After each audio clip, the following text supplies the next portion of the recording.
हमारे टाइम का बचपन भी क्या गजब का था यार। जैसे ही अगस्त का महीना शुरू होता था, स्कूल का माहौल ही एकदम बदल जाता था। 5 अगस्त के बाद तो स्कूल के अंदर पढ़ाई कम और ऑडिशन ज्यादा शुरू हो जाते थे। टीचर हर क्लास में जा जाकर बच्चों से बोलते थे कि जिन जिन बच्चों को 15 अगस्त के प्रोग्राम में पार्टिसिपेट करना है वो बाहर आ जाएं और प्रैक्टिस कर लें। फिर क्या था, कुछ बच्चे एक अलग ही अंदाज में किताबें बंद करके बैग पैक करके क्लास से ऐसे निकलते थे जैसे कि प्रधानमंत्री ने कॉल करके उन्हें बुलाया हो कि आ जाओ, देश को तुम्हारी बहुत जरूरत है।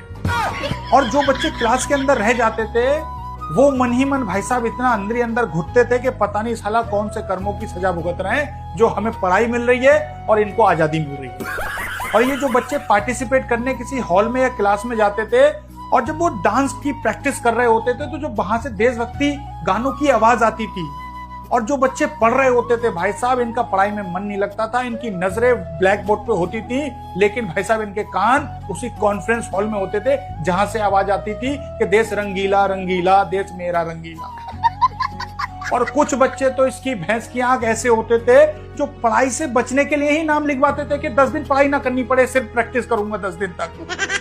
आज हमें पता लगा कि डांस कोई टैलेंट नहीं था, बल्कि डांस पढ़ाई से बचने का एक लाइसेंस हुआ करता था उस टाइम पे। और सबसे ज्यादा जलन तो हमें तब होती थी जब ये प्रैक्टिस करने के बाद जब क्लास में एंट्री करते थे और कहते थे कि यार आज तो हमें समोसा मिला, तो साला जलन कई गुना ज्यादा बढ़ जाती थी।